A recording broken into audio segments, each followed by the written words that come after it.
Herkese merhaba, kanalıma hoş geldiniz. Bugünkü videomda yine bir marka challenge videosu ile karşınızdayım.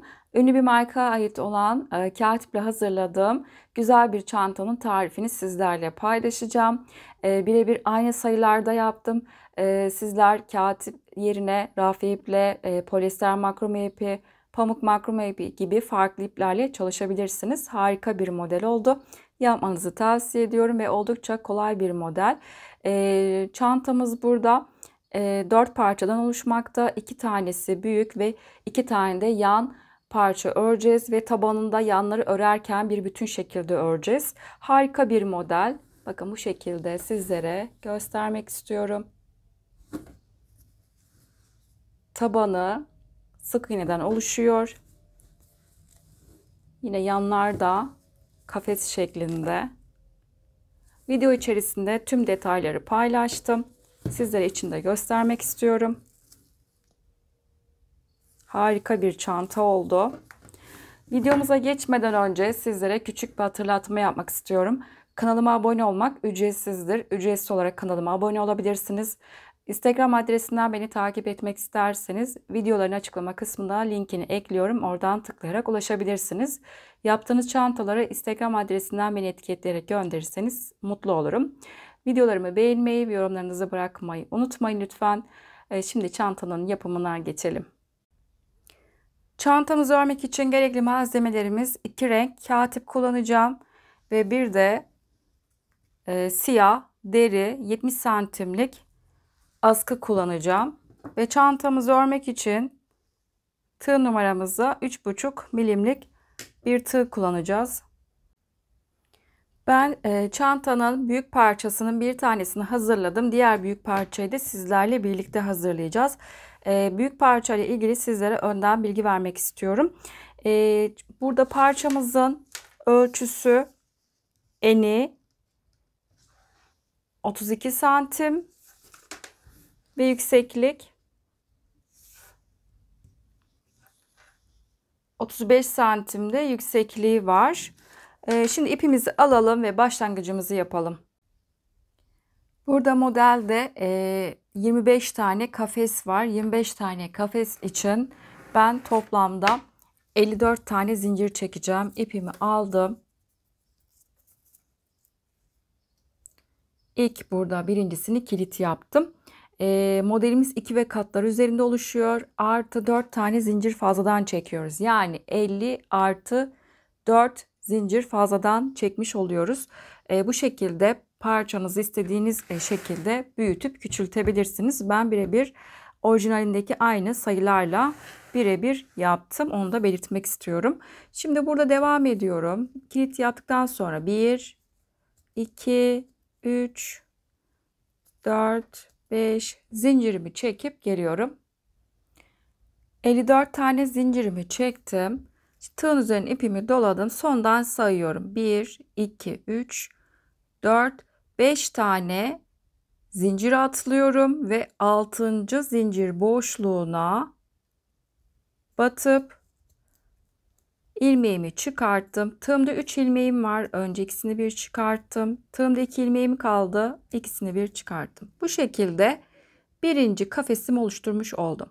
Şimdi tekrar arada bir tane zincir var. Yine tığın üzerine ipimi doladım. Alttan battığım zincirin yanındaki bir tane zincir boşluğu atlıyorum ve ikinci zincir boşluğuna batıp buraya tekrar bir tane daha ikili trabzan yaptım. Böylece ikinci kafesimi oluşturdum. Tekrar yine arada bir zincir. Yine altta bir zincir boşluğu atladım ve ikinci boşluğun içine tekrar buraya bir ikili trabzan. Tekrar yine arada bir zincir. Yine bir tane boşluk atladım ve ikinci zincir boşluğuna batıp buraya tekrar bir ikili trabzan yaptım. Bu şekilde sıra sonuna kadar kafeslerimizi yapalım. Sıramın sonuna geldim. Burada kafeslerimi saydığım zaman toplamda 25 tane kafes oldu. Şimdi bir üst sıraya çıkacağım. Kenarda bir tane zincir çektim ve örgümün arkasını çevirdim. Şimdi ilk önce bu sırada sık iğne sırasını yapacağız. Bir zincir çektim. Yerin hemen dibindeki, yani trabzanın tepesindeki boşluğa batıp buraya bir tane sık iğne yapmış oldum. Şimdi hemen bir zincirlik boşluğa batıyorum. Buraya ilmeğimi çıkarttım. Tığımda 2 ilmeğim var. İkisini bir ördüm. İkinci sık iğnemi yaptım. Şimdi tekrar trabzanın tepe boşluğuna batıp bir tane de buraya sık iğne. Tekrar bir zincirlik boşluğa battım ve buraya tekrar bir sık iğne. Trabzanın tepesine de yine buraya bir sık iğne şekilde bu sırayı bu şekilde tamamlayacağız.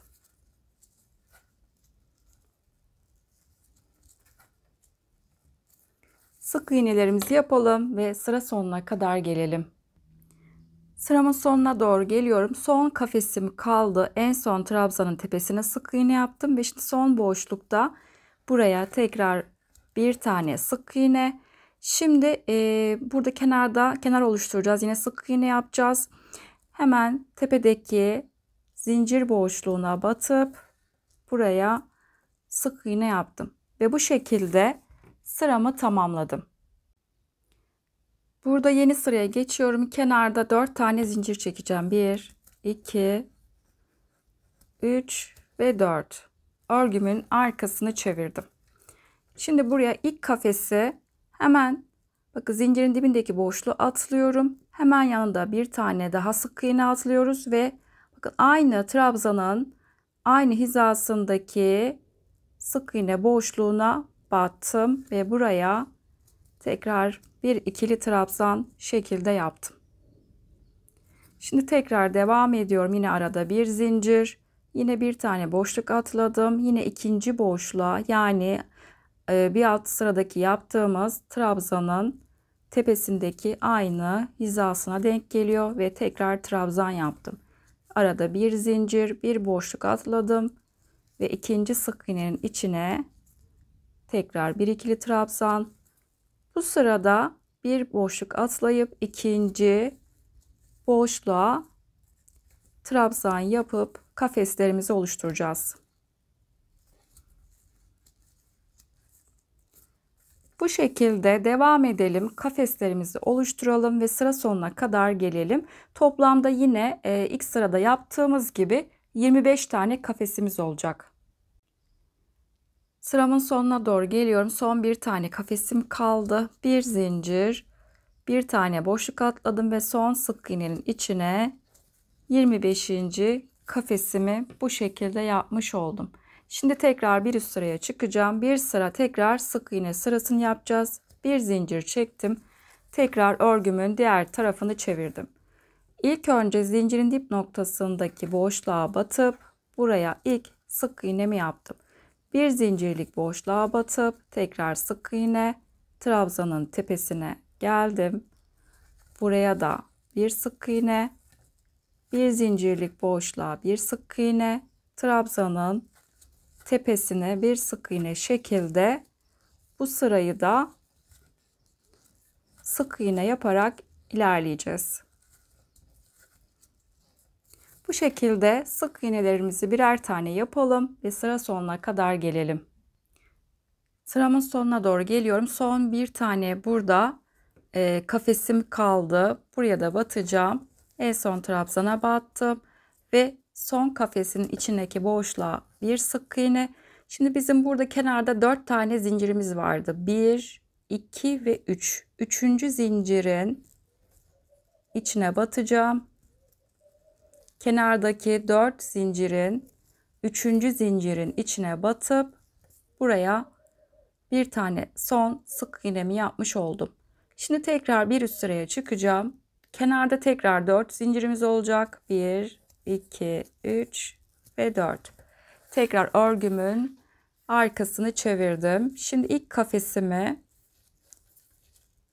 hemen yanındaki bir tane sık iğne atlıyorum ve ikinci sık iğnenin içine batıp buraya trabzan yaptım. İlk kafesimi oluşturdum. Tekrar arada bir zincir, bir boşluk atladım ve ikinci sık iğnenin içine ikinci kafesimi yaptım. Tekrar bir zincir, bir boşluk atladım.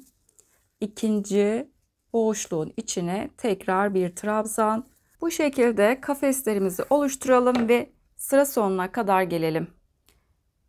Sıramın sonuna geldim ve 25. kafesimi oluşturdum. Şimdi bir sıra sık iğne sırasını yapacağım.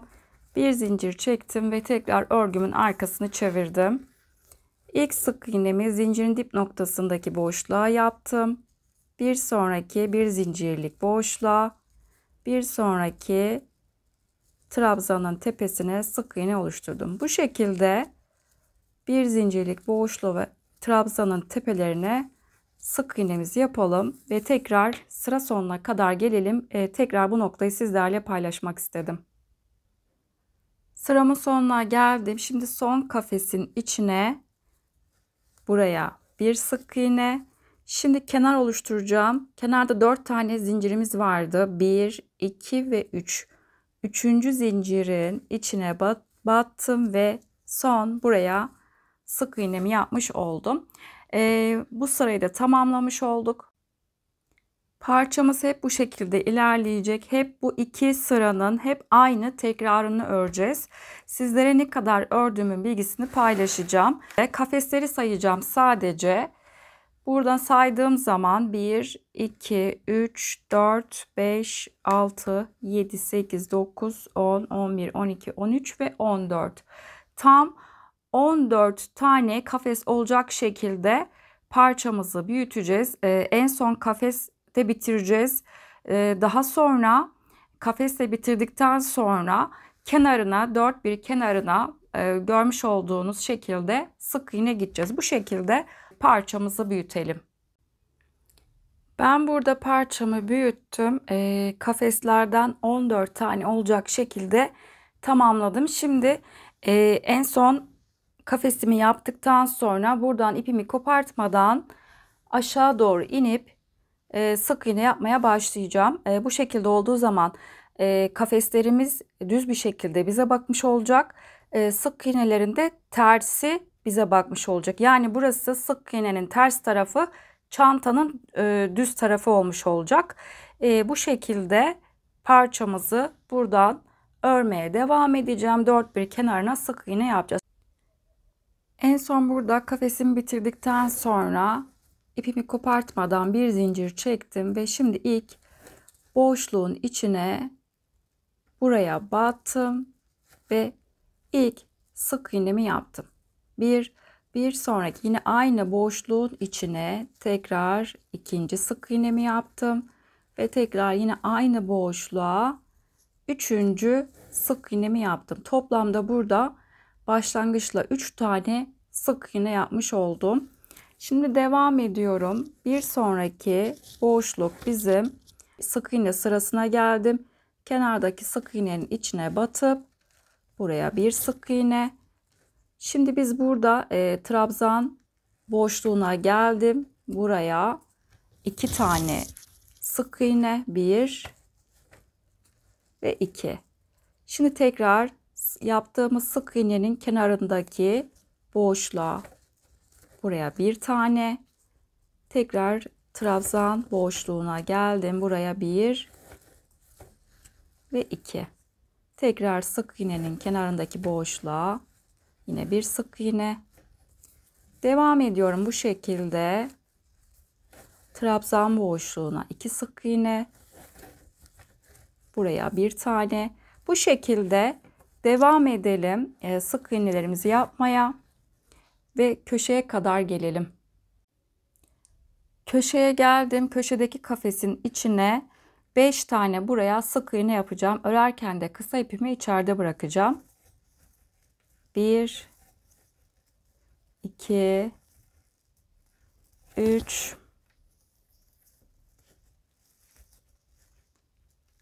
4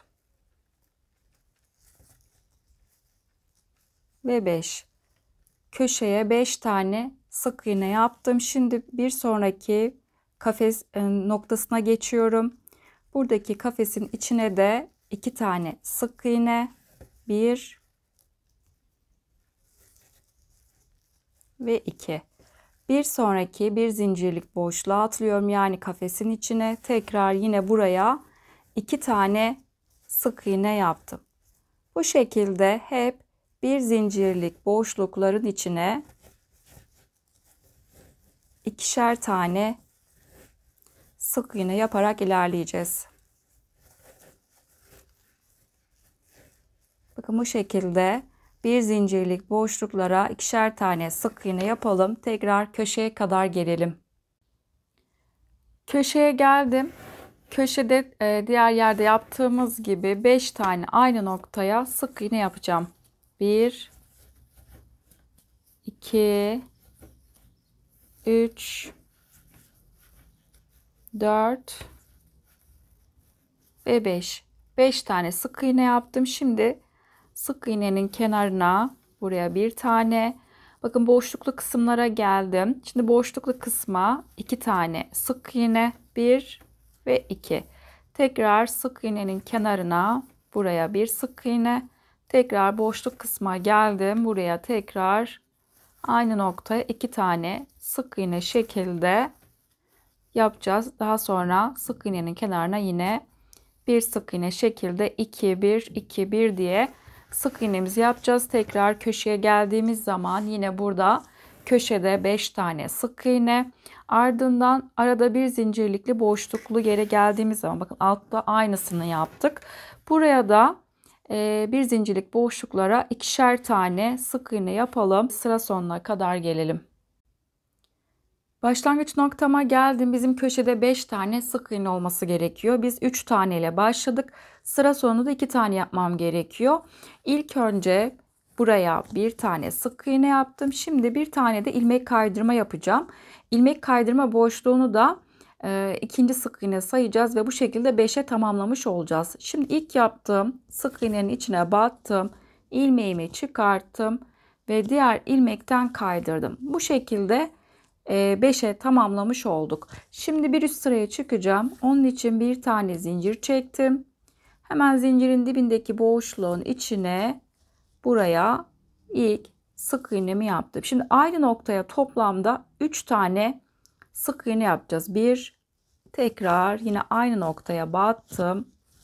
2 ve tekrar yine aynı noktaya battım ve 3. 3 tane aynı noktaya sık iğne yaptık. Bizim burada 5 tane sık iğnemiz vardı. Yani tam ortadaki 3. sık iğnenin içine 3 tane sık iğne yapmış olduk. Şimdi devam ediyorum. Hemen yanındaki sık iğneden itibaren birer tane sık iğne yapacağım. Sadece köşeye buraya 3 tane aynı noktaya sık iğne yaptıktan sonra diğer sık iğnelerin içine birer tane batıp bu şekilde ilerleyelim. Şimdi ben köşeye geldim. Köşede bizim burada 5 tane sık iğnemiz var. Tam ortadaki yani 3. sık iğneye 3 tane yapacağım. 1, 2 ve 3. 3. sık iğneye buraya 3 tane sık iğne yapacağız. Buradan arttırmamızı yapacağız. Şimdi buraya kadar geleceğim. 1, 2 tane sık iğne yaptım. Şimdi 3. sık iğnenin içine buraya 1, 2 ve 3. 3 tane sık iğne yaptım. Şimdi yanından itibaren tekrar birer tane sık iğne yapmaya devam edeceğim. 2 3 bu şekilde birer tane tekrar sık iğne yaparak ilerleyelim ve tekrar buradaki köşeye kadar gelelim. Köşeye geldim. Köşede yine burada benim 5 tane sık iğnem var. Yine orta noktaya geleceğim. Yani 1, 2 ve 3. 3. sık iğnenin içine yine buraya 3 tane sık iğne yapacağım. 1, 2 tane tek yaptım. Şimdi 3. sık iğnenin içine buraya arttırmamı buradan yapacağım. 1, aynı noktaya 2, aynı noktaya ve 3. 3. sık iğnenin içine 3 tane sık iğne yaptım. Şimdi yanından itibaren tekrar yine birer tane sık iğne yaparak ilerleyeceğim. Sadece köşeleri bu 5 tane sık iğnenin üçüncüsünden arttırmamızı yapacağız. Şimdi devam ediyorum. Birer tane sık iğne yaparak ilerleyelim. Bu şekilde tekrar köşeye geldiğimiz zaman yine burada bizim 5 tane sık iğnemiz var. Üçüncü sık iğnenin içine 3 tane aynı noktaya sık iğne yapacağız. Daha sonra yine birer tane sık iğne yaparak ilerleyeceğiz ve sıra sonuna kadar gelelim. Sıramın sonuna geldim. Son boşluğun içine de sık iğne yaptım. Şimdi birleştirmesini yapacağım. Yaptığımız 3 tane sık iğnenin arttırma yaptığımız yerin birincisine ilmek kaydırma yapacağım. Şimdi biz arttırma yapacağımız yer sizlere önden göstermek istiyorum. Bu 3 tane yapılan sık iğnenin tam ortadaki yani ikinci sık iğnenin içine tekrar yine arttırma yapacağız.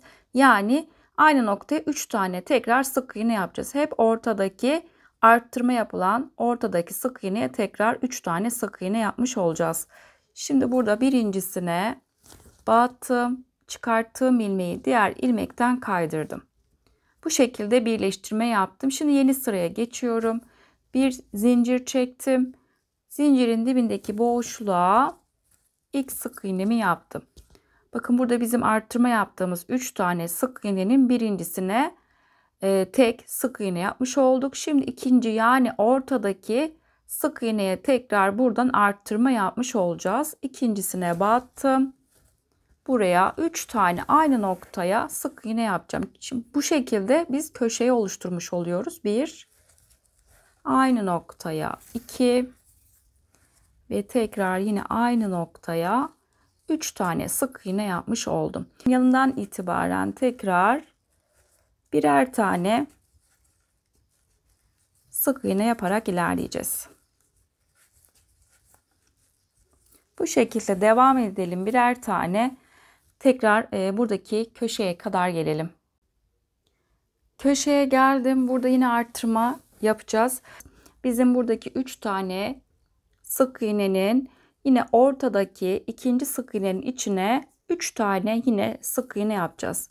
Bu 3 tane arttırdığımız sık iğnenin birincisine tek batacağım. Birincisine tek battım ve ortadaki ikinci sık iğnenin içine tekrar yine aynı noktaya 3 tane sık iğne yapacağım. 2 ve 3. Bu şekilde köşeyi oluşturmuş oldum. Şimdi diğer üçüncü sık iğnenin içine tek battım. Artık hep yanından itibaren birer tane tekrar sık iğne yaparak ilerleyelim.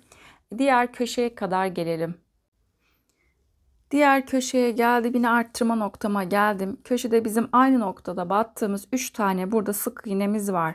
Bunun birincisine tek batacağım. Ve şimdi arttırmamı yapacağım. Ortadaki ikinci sık iğnenin içine buraya 3 tane aynı noktaya sık iğne yapacağım. 2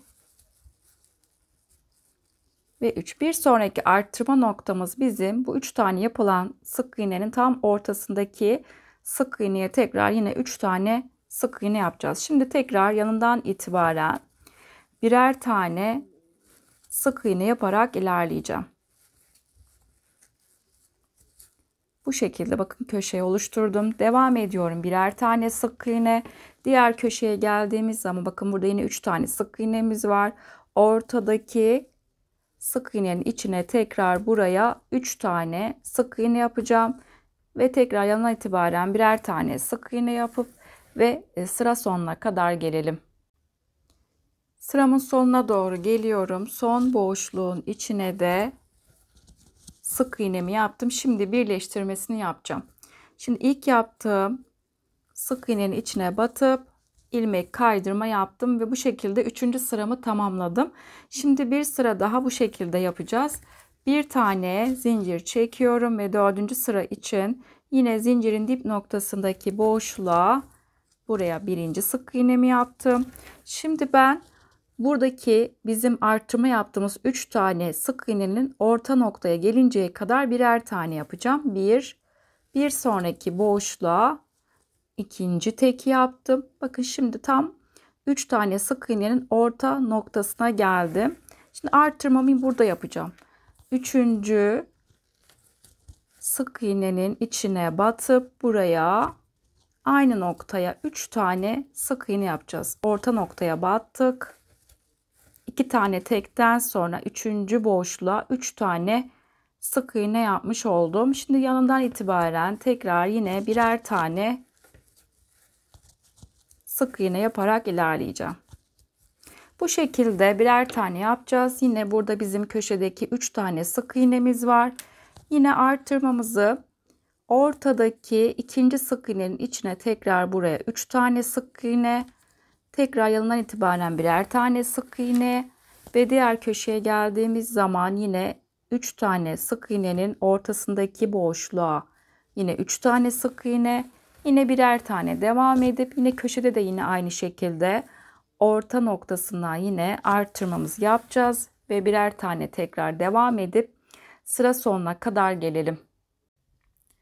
Sıramı tamamladım. 4 sıra sık iğneye gittim. Şimdi ben burada ipimi kopartıp birleştirmesini yapacağım.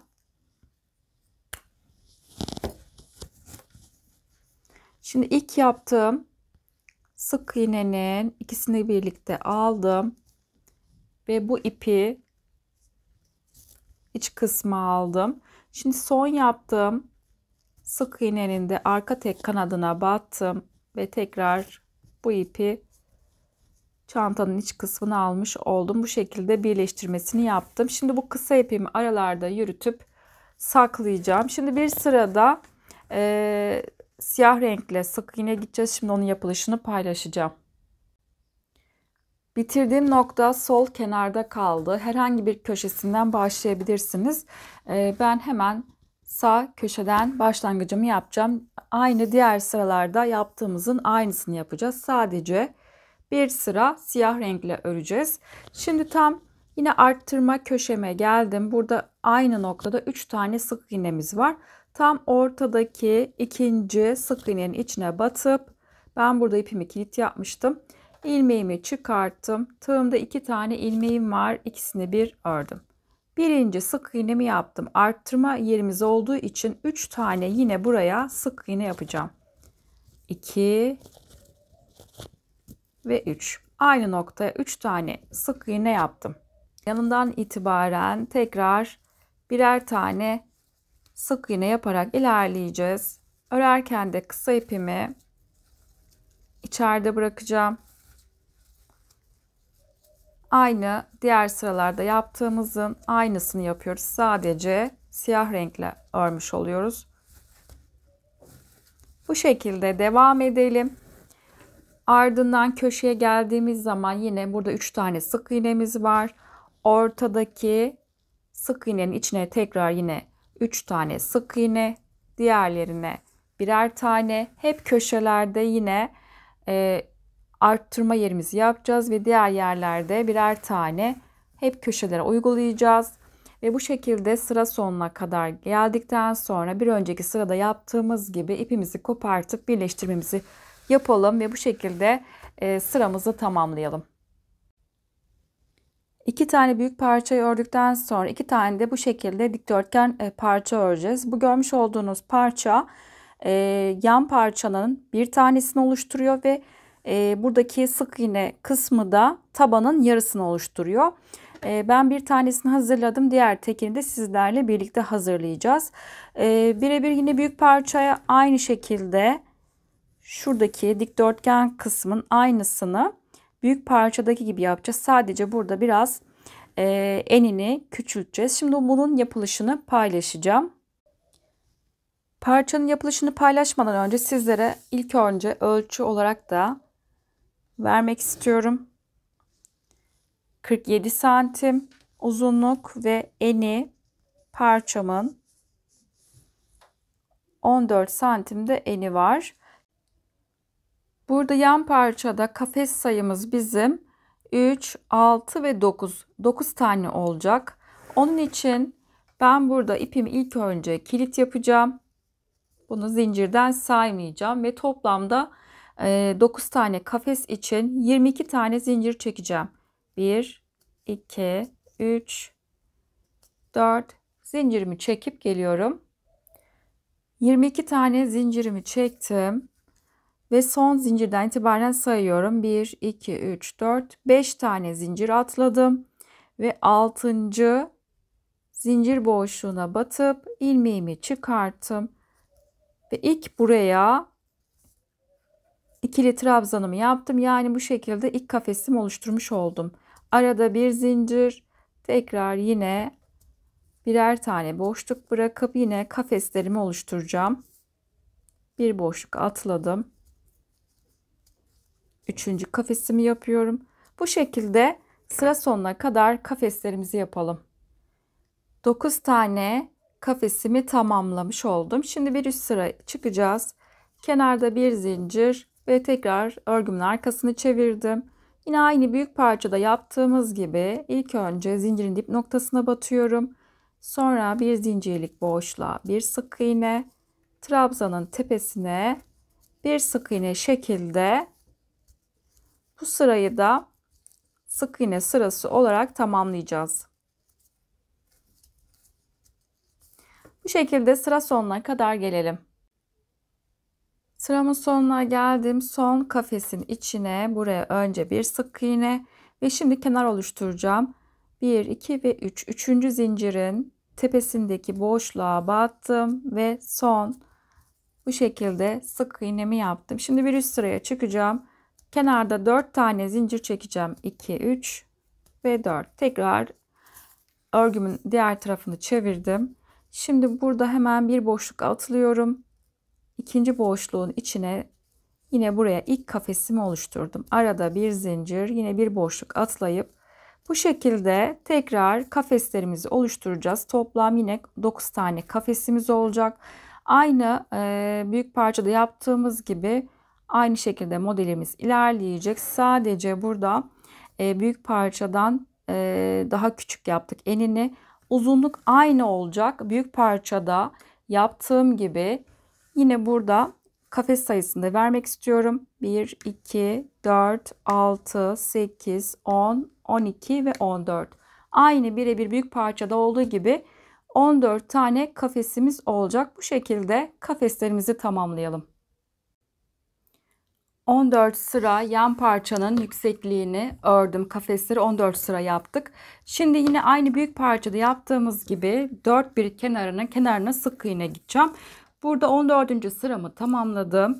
Bir zincir çekip şimdi ilk boşluğa batıp buraya 3 tane sık iğne yapacağım. 1, 2 ve 3. Büyük parçadaki gibi aynı şekilde yapıyoruz. Şimdi burada sizlere başlangıcını paylaşacağım. Sık iğnenin kenarına bir tane, büyük geniş boşluğa 2 tane şekilde sıra sonuna kadar bu şekilde sık iğnelerimizi yapacağız. 1, 2, 1, 2 şekilde köşeye kadar gelelim. Köşeye geldim. Köşede 5 tane sık iğne yapacağım.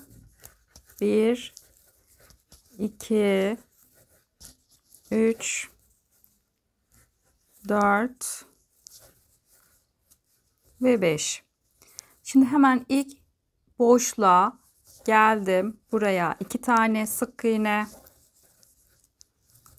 Tekrar bir sonraki zincir boşluğuna yine 2 tane sık iğne şekilde ilerleyeceğiz. 2'şer tane sık iğne yaptıktan sonra yine köşeye geldiğimiz zaman buraya 5 tane sık iğne ve buradaki kısımda da yine aynı buradakinin aynısını yapacağız. 1, 2, 1, 2 şekilde sık iğneleri yapacağız. Yine buradaki köşeye geldiğimiz zaman yine 5 tane sık iğne. Bakın şuradaki zincir kısım bizim şu alttaki yaptığımızın aynısı olacak. Yani her boşluğun içine 2'şer tane sık iğne yapalım ve sıra sonuna kadar gelelim. Sıramın sonuna geldim. Son boşluğun içine de bir tane sık iğne yaptım. Şimdi ilmek kaydırma yapacağım. İlk sık iğnenin içine ilmek kaydırma yaptım ve bu şekilde ilmek kaydırma boşluğuyla köşede burada 5 tane olmuş oldu. Şimdi yine bir üst sıraya çıkacağız. Bir zincir çektim. Burası tam bizim orta noktamız olduğu için, yani 3. sık iğne olduğu için zincirin dip noktasındaki boşluğa 3 tane sık iğne yapacağım. 1, 2 ve 3. İlk arttırmamı yaptım. Yanından itibaren tekrar birer tane sık iğne yapacağım. Bu şekilde birer tane sık iğne yapalım. Köşeye kadar gelelim. Köşeye geldim. Şimdi 3. sık iğneyi batacağım. 1, 2 ve 3. sık iğneye geleceğiz. Buraya kadar birer tane sık iğne yapacağım. 1, 2 ve 3. 3. sık iğnenin içine 3 tane buraya batacağım. 2 ve 3. Şimdi yanından itibaren tekrar birer tane sık iğne yapacağım. Bu şekilde birer tane devam edeceğim. Yine bakın burada köşede 5 tane sık iğnemiz var. 3. sık iğneye kadar birer tane yapıyoruz ve 3. sık iğnenin içine tekrar aynı noktaya 3 tane sık iğne yapacağım. Tekrar birer tane şekilde köşelerde hep 3. sık iğneye 3 tane sık iğne yaptıktan sonra sıra sonuna kadar gelelim. Sıramın sonuna geldim. Şimdi birleştirmesini yapacağım. İlk yaptığım sık iğnenin içine batıp ilmek kaydırma yaptım. Şimdi 3. sıraya geçiyorum. Bir zincir çektim. Zincirin dip noktasındaki boşluğa ilk sık iğnemi yaptım. Yanındaki sık iğnenin içine 3 tane aynı noktaya tekrar sık iğne yapacağım. 2 ve 3. Tekrar yanından itibaren yine birer tane sık iğne yaparak ilerleyeceğiz. Yine diğer köşede arttırma yaptığımız yerin tam ortadaki sık iğnenin içine 3 tane sık iğne yapacağız. Diğerlerine birer tane. Hep köşelerde arttırdığımız yerin orta noktasına 3 tane sık iğne yapacağız. Bu şekilde aynı büyük parçada yaptığımız gibi 4 sıra olacak şekilde sık iğnemizi tamamlayalım. Ardından buradaki kısmın yapılışını sizlerle paylaşacağım. Dikdörtgeni ben tamamladım. 4 sıra sık iğneleri gittik. Şimdi ben burada ipimi koparttım. Birleştirmesini yapacağım. Şimdi ilk yaptığım sık iğneyle bu şekilde battım ve kısa ipimi çantanın iç kısmına aldım. Son yaptığım sık iğnenin de arka tek kanadına battım ve tekrar bu kısa ipi iç kısmı almış oldum. Bu şekilde birleştirmesini yaptım. Şimdi bu kısa ipimi arkada biraz yürütüp saklayacağım. Ben çantanın yan parçasını ördükten sonra şimdi diğer yan parçasını ben hazırlamıştım. Buradaki bakın uzun bir sık iğne yaptım burada. Bunun aynısını bu tarafa yapacağız. Şimdi bunun yapılışını paylaşacağım. Bizim bu yan parça ve ucuna eklediğim benim buradaki sık iğne, bu sık iğne olan kısım çantanın tabanın yarısını oluşturacak. Diğer yarısı da diğer yan parçayı ördüğümüz, ucuna ekleyecek olduğumuz sık iğne de bizim diğer çantanın tabanının yarısını oluşturmuş olacak. Şimdi şöyle sizlere göstermek istiyorum. Bakın bizim buradaki büyük parçayı aldım. Tam orta noktasına ben bir yarısı için işaretleyici ve diğer yarısı için tekrar işaretleyici takmış oldum. Tam orta noktayı buldum. Biz bunu birleştirdiğimiz zaman şöyle yan parçayı aldım. Bakın birleştirme yaptıktan sonra bu sık iğne olan kısım bizim çantanın tabanının yarısını oluşturacak. Diğer yarısı da bizim buradaki diğer yan parçanın ucuna ekleyeceğimiz kısımda tabanın diğer yarısını oluşturmuş olacak. Burada ben sık iğneleri yaparken hep ilmek sayıların aynı olmasına dikkat ediyorum. Çünkü birleştirme yaparken karşılıklı ilmekleri birleştireceğiz. O yüzden tam köşeden itibaren saydığım zaman bu şekilde birebir aynı ilmek sayısıyla bitirmiş oldum sık iğne sıramı. Burada sizlere ben kaç sıra gittiğimin bilgisini paylaşmak istiyorum. Bakın şurada ben 4 sıra ördükten sonra ilk sık iğnem benim burada.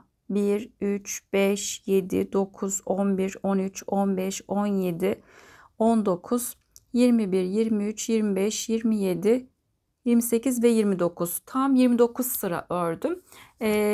Bu şekilde diğer kısma da 29 sıra örmüş olacağım. Şimdi bunun ipimizi alalım ve başlangıcımızı yapalım. Parçayı bitirdiğimiz yer burası. Buradan başlamayacağım. Diğer kenardan başlayacağız. Diğer taraftan bakın, şimdi bizim köşede arttırma yerimiz var. 3 tane sık iğne. 1, 2 ve 3. Üçüncü sık iğnenin içine battım. Ve burada ipimi aldım. Burada kilit yaptım. Şimdi bu ilmeği 3. sık iğneden çıkarttım. Ve buraya bir tane sık iğne yaptım. Şimdi hemen yanındaki sık iğne boşluğuna geldim. Tekrar buraya ikinci sık iğnemi yapmış oldum. Şimdi tekrar yanındaki boşluğa geldim. Bu şekilde birer tane sık iğne yaparak ilerleyeceğiz. Köşeye geldim. Köşede bizim 3 tane sık iğnemiz vardı. Son sık iğnemi birinci sık iğnenin içine yaptım ve toplamda burada ilk yaptığım sık iğne ile birlikte 24 tane sık iğnem olmuş oldu. Şimdi kenarda burada bir tane zincir çektim ve örgümün arkasını çevirdim. Şimdi ikinci sırayı yapacağım. Toplamda 24 tane sık iğnemiz var. İlk zincirin dip noktasındaki boşluğa birinci sık iğne. Her sık iğne boşluklarına birer defa batıp bu şekilde sıra sonuna kadar gelelim. Son bir tane kenarda sık iğnem kaldı ve bu şekilde 24. sık iğnemi yapmış oldum. Şimdi tekrar bir zincir çektim ve örgümün diğer tarafını çevirdim. Şimdi yine ilk önce zincirin dip noktasındaki boşluğa buraya ilk sık iğnemi yaptım. Her bir sık iğne boşluklarına birer defa batıp bu şekilde tekrar sıra sonuna geldiğimiz zaman 24. sık iğneyi yapacağız. Tekrar bir zincir çekip diğer tarafı çevirip tekrar yine bu şekilde ileri geri sık iğnemizi örüp tamamlayalım. Ben burada parçamı tamamladım. 29 sıra olacak şekilde ördüm. Şimdi ben burada ipimi kopartmadım. Diğer ördüğümüz parçayla birlikte birleştirmesini yapacağım. Biz burada büyük parçada taban kısımdaki ilmek sayılarını saydım. İki tarafı eşit olacak şekilde sık iğne sayısı bırakmıştım. Bu şekilde tam yarısına denk gelecek şekilde burada ben 29 sıra fazladan yarısı için sık iğne ördüm. Yine aynı şekilde diğer yan parçada da parçanın taban kısmını oluşturacak olan yarısı olan 29 sıra sık iğne tamamladım. Şimdi bu yaptığımız iki dikdörtgen parçayı bakın şu şekilde ortadan birleştireceğim. Burada parçamı aldım, ördüm. En son ipimi kopartmadım, parça sol tarafta. Şimdi ben burada ilmek kaydırma yöntemiyle bu iki parçayı birleştireceğim. Şimdi bizim normalde bakın sık iğnemiz bu şekilde. Bu iki kanadını birlikte almayacağım. Alttaki duran kanatla ve diğer alttaki duran kanadı birbirine ilmek kaydırma yöntemiyle birleştireceğim. Sadece alttaki tek kanatlarına batıp o şekilde batacağım. Şimdi şu şekilde sağ taraftaki dikdörtgen parçamın alttaki duran tek kanadına batıp şimdi bu ilmeği diğer ilmekten çıkarttım. Şimdi ilk önce bakın ilmek kaydırma yöntemini yaparken bu benim ipim altta kalacak. Şu şekilde altta tutuyorum ipimi. Hemen sağ taraftaki dikdörtgen parçanın alttaki duran tek kanadı ve onun tam karşısındaki dikdörtgen parçanın alttaki duran tek kanadına batıp şimdi bu alttaki ipimi bakın tığın üzerine aldım. Önce birinden çıkarttım. Daha sonra bu ilmekten çıkartıp ve tığımdaki bekleyen ilmeğin içinden çıkarttım. İlk ilmek kaydırmamı yaptım. Şimdi tekrar sağ taraftaki dikdörtgen parçanın alttaki duran tek kanadı ve onun tam karşısındaki sık iğnenin alttaki duran tek kanadına battım. Şimdi bakın alttaki duran ipimi tığın üzerine aldım. Burada ilk önce ikisinden çıkarttım ilmeğimi ve daha sonra tığdaki bekleyen ilmekten çıkarttım. Tekrar yine aynı şekilde hemen yanındaki ilmeğe geçtim. Alttaki duran tek kanadı ve onun karşısındaki ilmeğin bakın alttaki duran tek kanadına batıp ve altta beklettiğim ipimi bakın tığın üzerine aldım. Önce ikisinin arasından çıkartıyorum ve daha sonra tığdaki bekleyen ilmekten çıkarttım. Hemen yan ilmeğe geçtim ve onun karşısındaki ilmeğe battım ve alttaki bekleyen ipimi tığın üzerine alıp iki ilmeğin arasından çıkarttım ve tığdaki bekleyen ilmekten çıkarttım. Hemen yan ilmeğe geçtim ve onun tam karşısındaki ilmek hep alttaki duran tek kanadına batıyorum. Hep bu bizim ipimiz alt tarafta kalacak.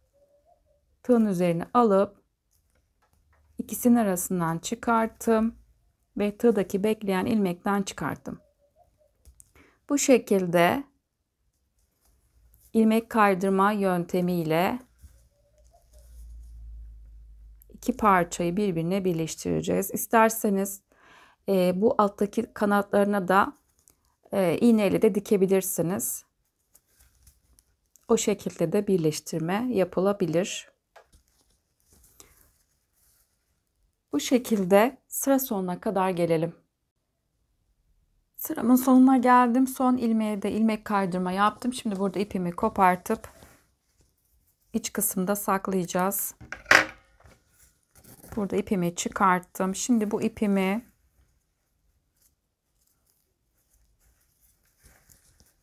iç kısma alacağım.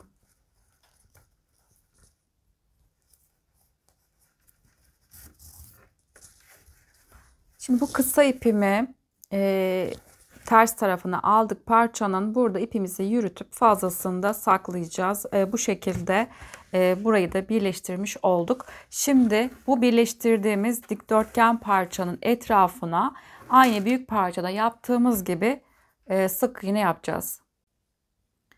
Siyah ipimi aldım. İpimi burada kilit yaptım. Şimdi ilk önce ben buradaki arttırma yerimden başlayacağım. Buraya 3 tane sık iğne yapacağım. 1. Yine arttırmalarımızı yapacağız. 2 ve 3. Şimdi yanından itibaren tekrar birer tane sık iğne yapacağım. Bu şekilde birer tane sık iğne yapalım. Bakın şuradaki bizim kenar kısma kadar gelelim. Köşeye geldim. Köşeye bir tane buraya yapacağım.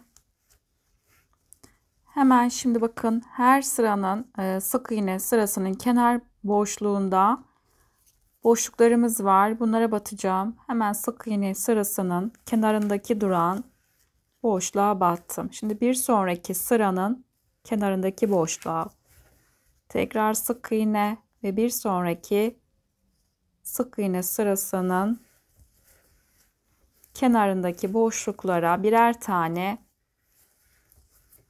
bu şekilde sık iğne yapmaya devam edeceğim. Bu şekilde birer tane sık iğne yapalım. Bakın şuradaki bizim birleştirme noktamıza kadar gelelim. Orta noktaya geldim. Bakın tam en son kenarda bir tane burada boşluğum var. Buraya bir sık iğne. Ortadaki birleştirdiğim ilmek kaydırmaya sık iğne yapmıyorum. Bakın bir sonraki sık iğnenin kenar boşluğuna buraya batacağım. Devam ediyorum. Şimdi yanından itibaren tekrar kenar boşluklara sık iğne yaparak ilerleyelim. Yine köşeye geldiğimiz zaman köşeye bir sık iğne, daha sonra boşluklara tekrar sık iğne yaparak ilerleyeceğiz ve köşeye geldiğimiz zaman yine burada 3 tane sık iğnemiz var. Ortadaki sık iğnenin içine 3 tane buraya sık iğne yapacağım. Yine arttırmalarımı yapacağım. Daha sonra birer tane hep köşelerde ortadaki sık iğneye tekrar 3 tane sık iğne yapacağız ve daha sonra tekrar yine birer tane sık iğne yaparak ilerleyeceğiz. Hep köşelerde orta sık iğnenin içine 3 tane arttırmamızı tamamlayıp sıra sonuna kadar gelelim. Parçalarımızı tamamladıktan sonra şimdi sırada yaptığımız parçaların birleştirmesini sizlerle paylaşacağım. Parçalarımızı birleştirmeden önce her bir parçanın ters tarafından buharlı ütü yaptım. Onu da belirtmek istiyorum. Şimdi sırada parçalarımızı birleştirelim. Birleştirme yapmak için büyük parçanın bir tanesini aldım. Düz tarafı bize bakacak. Bakın kenardaki sık iğnelerin düz tarafı bize bakacak şekilde koydum. Şimdi uzun ördüğümüz parçayı da şu şekilde sol tarafa koydum. Yine de onu uzun parçayı da düz tarafı bize bakacak şekilde koydum. İkisi de iki parçamız da düz olacak. Şimdi ben burada iğne yardımıyla birleştirme yapacağım. Geniş uçlu bir iğne kullanıyorum. Bu noktada siyah iple birleştirme yapacağız. Ve şimdi çantanın burası bizim ağız kısmı olacağı için sol kenardan itibaren başlayacağım. Daha sonra tabana doğru geleceğim. Ben ilk önce birleştirme yaparken bizim bu uzun parçadaki tam ortadan birleştirdiğimiz kısmı şu şekilde tam bizim parçada orta noktayı bulmuştuk. Tam orta noktaya burayı birleştirdiğimiz kısmı şu şekilde yerleştireceğim. Ve buradan ara ara işaretleyici takacağım. Tam bu orta noktaya birleştirdiğim kısmı denk getirdim. Şimdi buraya işaretleyici takmak istiyorum.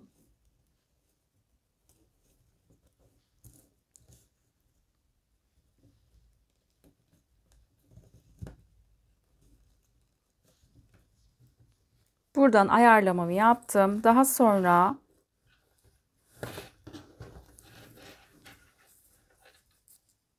kenar noktasından itibaren tekrar buradan ara ara işaretleyici takacağım.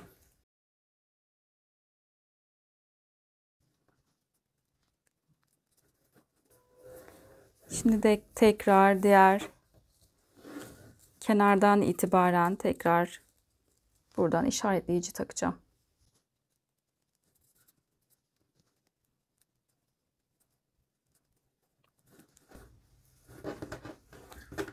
Şimdi bu şekilde işaretleyici taktım. Şimdi sol kenardan itibaren birleştirmemi yapacağım. Buradan sol kenardan başlayacağız birleştirme yapmaya. Şimdi büyük parçanın altına yan parçayı şu şekilde koydum. Tam altına yerleştiriyorum rahat birleştirme yapmak için. Yan parçanın da düz tarafı altta kaldı. Yani iki parçanın da ters tarafı içeride kaldı. Şimdi bu şekilde koydum. Şimdi biraz ipimi içeride yürüteceğim. Sabitlemek için ipimi biraz yürüttüm.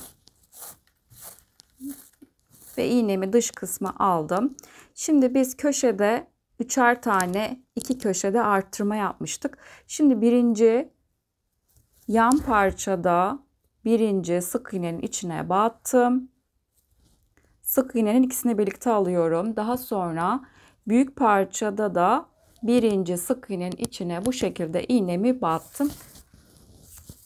Ve iğnemi bu şekilde çıkarmış oldum. Şimdi hemen yanındaki sık iğneye geçtim. Ve tam onun karşısındaki yani ortadaki sık iğneye battım. Bu kenar kısmı sağlam olması için bir kere daha aynı noktaya batacağım. Sadece kenar kısmı bu şekilde iki kere batacağız. Diğerlerine birer tane batacağım. Şimdi işaretleyicimi çıkartacağım. Bakın iğnemin çıktığı yön bu taraf.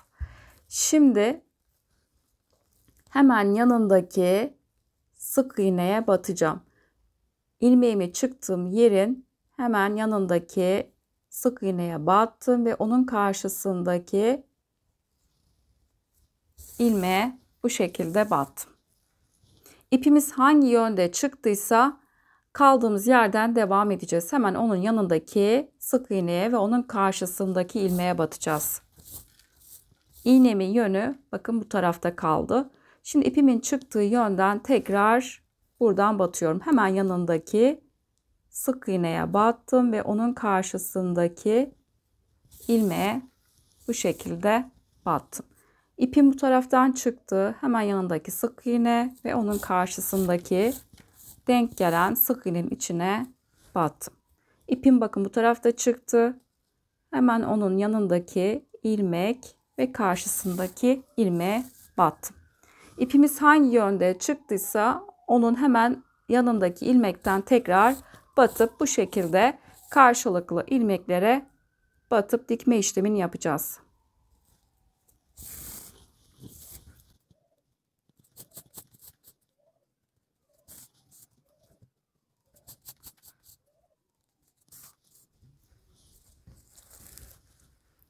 Bakın bu şekilde dikme işlemini devam edeceğiz. Karşılıklı ve köşeye kadar gelelim. Köşeye kadar birleştirmemi yaptım. Köşede de yine aynı şekilde kaldığımız yerden devam ediyoruz. Hiçbir işlem yapmıyoruz köşede. İpim bakın buradan çıktı. Hemen yanındaki sık iğneye battım. Ve onun karşısındaki hangi ilmekte kaldıysam o sık iğneye batıp dikme işlemini devam ediyorum. Buradan ipimi çıktı. Hemen yanındaki boşluk ve hemen onun yanındaki yani en son battığımın yanındaki ilmeğe battım. Bu şekilde iğnemi çıkarttım. Hangi ilmekte kaldıysak o şekilde dikme işlemine devam edeceğim. Şimdi bakın tabana doğru geldim. Köşeyi bu şekilde döndükten sonra hemen yanındaki boşluktan itibaren tekrar dikme işlemini yapacağım. Bu şekilde devam edip birleştirme yapmaya, diğer köşeye yine aynı buradaki gibi sırası gelen boşluklara karşılıklı batıp dikme işlemini yapacağız ve devam edip sol kenara doğru dikelim. Buradaki ilmek sayılarımız aynı olduğu için karşılıklı ilmeklere batıp birer defa batacağız. Sağ kenara kadar geldim. Şimdi burada en son yine köşeye 2 defa batacağım. Buradaki 3 tane sık iğnenin birincisine battım ve diğer karşısındaki parçanın birinci sık iğnesine batıp şimdi buraya 2 defa aynı noktaya batacağım.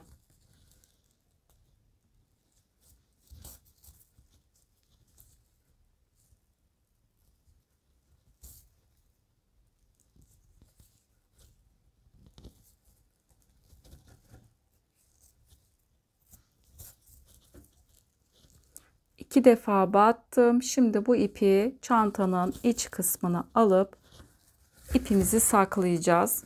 Aralardan yürütelim ve fazlasını kopartalım. Bu şekilde birleştirmemizi yaptık. Parçamızı bu şekilde birleştirmesini yaptık. Şimdi diğer parçayı birleştirmek için şimdi diğer tarafı çevirdim. Şimdi üzerine büyük parçayı aldım. Bu şekilde tam üzerine yerleştirdim. Yine düz tarafı büyük parçanın bize bakacak şekilde koydum.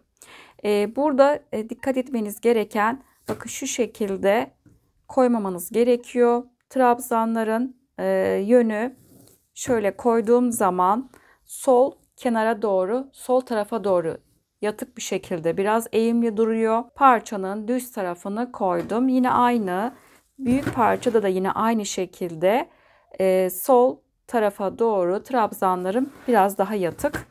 Şimdi buradan yine orta noktayı büyük parçada buluyorum ve tam buradan büyük parçayı tam orta noktasıyla ve buradaki birleşim yerinin tam aynı noktaya gelmesine dikkat ediyorum ve ara ara burada tekrar yine işaretleyici takacağım. Diğer parçada yaptığımızın birebir aynısını bu parçayı da birleştirirken uygulayacağız. Kaymaması için şu şekilde işaretleyici taktım. Daha sonra yine sol kenardan itibaren yine buraya ara ara işaretleyici takacağım. Buradan başlayacağım yine birleştirme yapmaya. Köşeye kadar gelip daha sonra tabana doğru döneceğim ve buradan tekrar birleştirme yapmaya devam edeceğim. Daha sonra buradaki köşeden ve diğer sağ kenara kadar buradan birleştirmemi yapacağım. En son sağ tarafta bitireceğiz. Birebir diğer parçada yaptığımızın aynısını bu parçayı da birleştirelim. Tekrar devam edeceğiz. Çantanın ben birleştirmesini tamamladım ve kulpumu çantaya diktim. Burada hazır deri kulp kullandık. Aldığım yerin linkini videonun açıklama kısmına ekleyeceğim. İsterseniz oradan tıklayarak ulaşabilirsiniz. Kulpumu dikerken kenarlardan 4 tane kafes atladım. 5. ve 6. kafesin tam ortasına yerleştirdim ve sık iğneye denk gelecek şekilde diktim. Yine aynı şekilde sol kenarda da yine 4 tane kafes atladım. 5. ve 6. kafesin tam ortasına yerleştirdim ve siyah katiple kulpumu diktim. Çok şık, güzel, harika bir model oldu. Yapmanızı tavsiye ediyorum. Çantanın son bitmiş halini sizlere ölçüsünde vermek istiyorum. Ve ne kadar katip kullandığımın bilgisini de paylaşacağım. Yanlarla birlikte şu şekilde ölçtüğüm zaman eni 45 santim ve yükseklik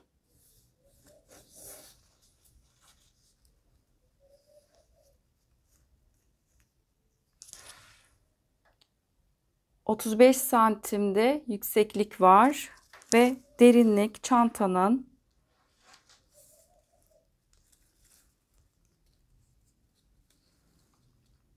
15 santimde derinlik var.